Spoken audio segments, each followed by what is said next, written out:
시청자 여러분 안녕하십니까? 윤석열 검찰총장 후보자의 결정적인 거짓말이 드러났습니다. 오늘 새벽 청문회에서 뉴스타파가 보도한 녹취록을 김진태 의원이 공개를 했습니다. 아예 윤석열 검찰총장의 전화 목소리를 틀어버린 것입니다.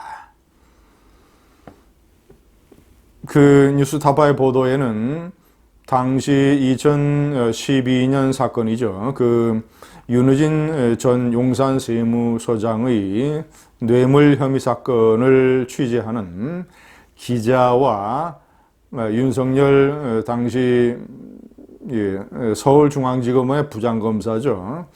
통화 내역이 자세하게 들어있습니다. 완벽하게 윤석열 부장검사는 당시 분명히 이렇게 얘기를 합니다. 그 문제가 된 이 변호사를 자기가 소개해줬다. 윤우진 전 서장에게. 그리고 나로부터 소개받았다는 문자까지 보내라는 얘기를 했다는 것도 다 들어있습니다. 그러나 윤우진 서장이 당시만 해도 여러 알 수 없는 문자를 받지 않는 상황이었기 때문에 윤 서장이 문자를 보려면 자신의 얘기를 해야 된다. 그러니까 윤석열 부장으로부터 소개를 받았다는 내용을 적은 문자를 보내라고 코치까지 해줬습니다.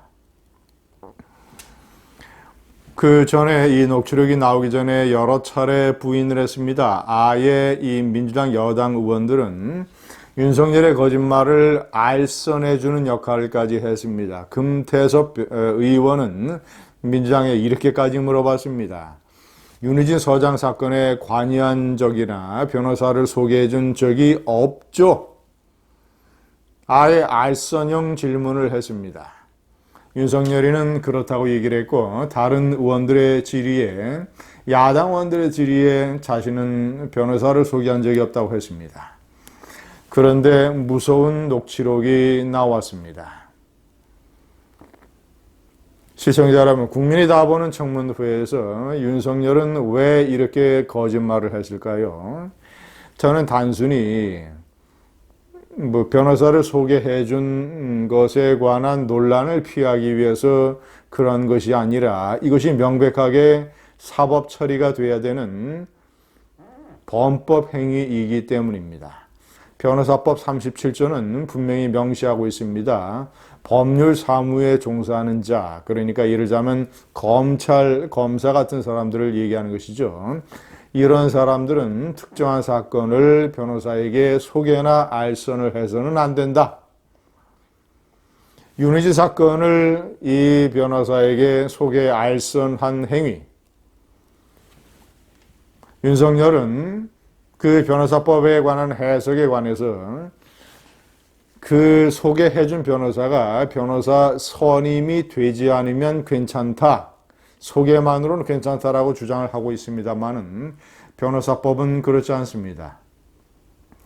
변호사법 37조는 변호사 선임 여부에 관해서는 아무런 얘기가 없습니다. 소개나 알선을 해준 것 자체가 범법행위로 규정이 되어 있습니다. 그리고 한국당이 제시하는 자료에 따르면 이 문제가 되는 이 변호사는 자신이 윤의진의 변호사라고 하면서 국세청을 상대로 여러 가지 자료를 얻어내는 이런 일도 했다고 합니다. 변호사로 분명히 활동을 한 것이죠. 선임계를 낸 거 여부와 상관없이 만약에 한국당의 그런 자료가 사실이라면 저는 그래서 이 변호사법 당시 생긴 사건이 2012년이니까 공소시효가 지나지 않았을 겁니다. 이 변호사법 위반 사건에 어떤 사법적 처리의 위험이 있기 때문에 윤석열이 이런 식으로 거짓말을 해댄 건 아니겠는가? 아주 현실적인 위험과 불이익이 닥칠 것을 겁내서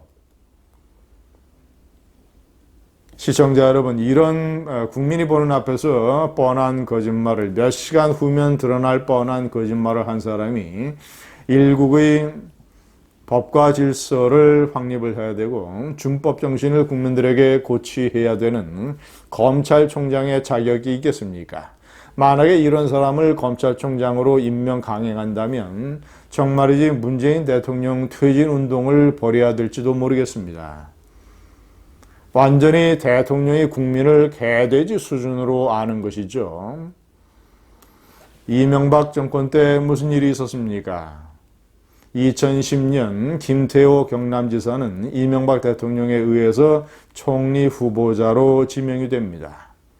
언론은 매우 큰 관심을 보였습니다. 왜냐? 젊은 경남지사가 총리가 되게 된다면 이 사람은 대권주자의 반열에 바로 오르게 되는 것이다. 더군다나 세대교체가 많이 얘기되던 그런 때였습니다.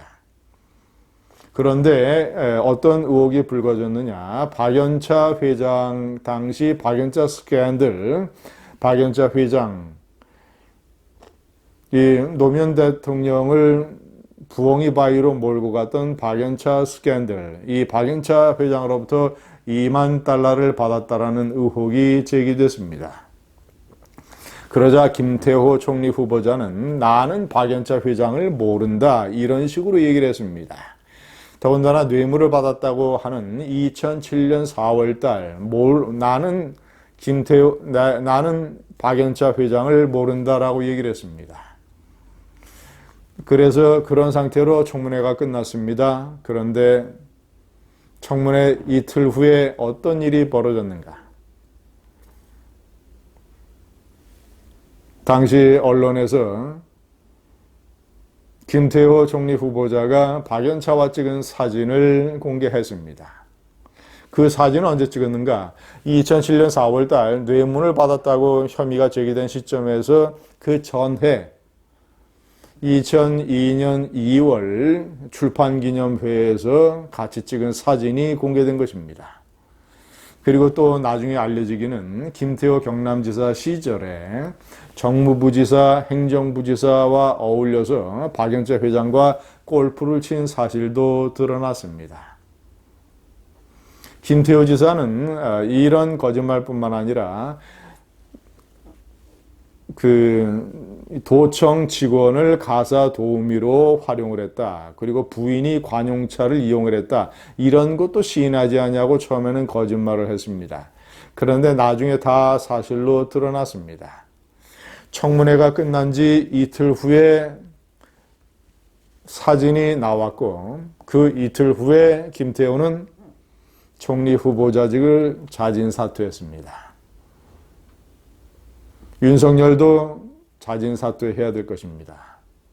시청자 여러분, 실수는 누구나 실수를 할 수 있습니다. 과거의 실수를 인정을 하고 국민들에게 용서를 구하면 그 사람은 구제받을 수 있습니다. 그러나 절대로 국민들에게 용서되지 않는 것은 국민이 보는 카메라 앞에서 새빨간 거짓말을 해야 되는 것입니다. 클린턴 대통령이 왜 탄핵 소추를 당했습니까? 거짓말 때문이었습니다. 인턴 루인스키의 몸을 만졌다라는 그런 사실보다는 성 스캔들보다는 나는 그런 일이 없었다라고 한 거짓말 때문에 탄핵 소추를 당했고 닉슨의 워터게이트 사건도 닉슨이 은폐하고 거짓말을 했기 때문에 결국 닉슨은 하야를 할 수밖에 없었던 것입니다. 시청자 여러분, 뮤직박스라는 영화를 아시죠? 아버지가 나치의 전범인데 아버지가 그 사실을 부인하자 변호사인 딸이 아버지를 적극적으로 변호를 해서 무죄를 받아냅니다. 그러나 그 아버지의 비밀경찰 동료였던 이 사람이 가지고 있던 뮤직박스에서 사진 한 장이 나옵니다. 아버지가 유대인들을 학살했던 사진이 나옵니다. 그 변호사 딸은 이 사진을 검사에게 보냅니다. 뮤직박스, 그때는 사진, 김태호를 날려버린 것도 사진, 윤석열이를 국민 앞에 거짓말쟁이라는 것을 폭로시킨 것은 녹취록, 사진 녹취록 CCTV. 이것은 다 진실은 연착하는 열차라는 말이 있습니다. 이것은 진실을 국민 앞에 데려다주는 열차들입니다. CCTV, 녹취록. 시청자 여러분, 제가 5번째 명기한 의혹도 정말이지 이상합니다. 왜 윤석열은 한쪽 눈은 0.8, 한쪽 눈은 0.1, 당신은 3디옵터 차이가 나면 병역을 면제받는 걸로 되어 있었습니다. 그러면 당당하게 병역 면제에 관한 기록을 제출하면 됩니다. 그러나 하나도 제출하지 않았습니다. 그리고 굴절도 검사를 받으면 현재 눈이 어떤 상태인가? 일단 나빠진 시력은 좋아지기가 힘들기 때문에 수술을 하지 않는 한 굴절도 검사를 가서 받자는 주장도 이런 것도 하나도 응하지 않았습니다. 시청자 여러분, 눈이 나빠서 시력이 하나는 0.8, 0.1로 군대를 가지 않았다는데 그 윤우진 서장과 어울려서 여러 차례 골프를 쳤다고 합니다. 눈이 나쁜데 골프를 어떻게 칩니까?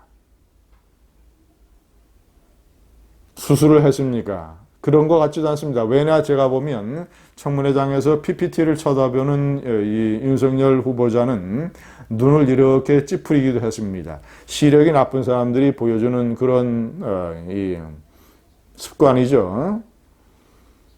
지금 시력은 얼마인가?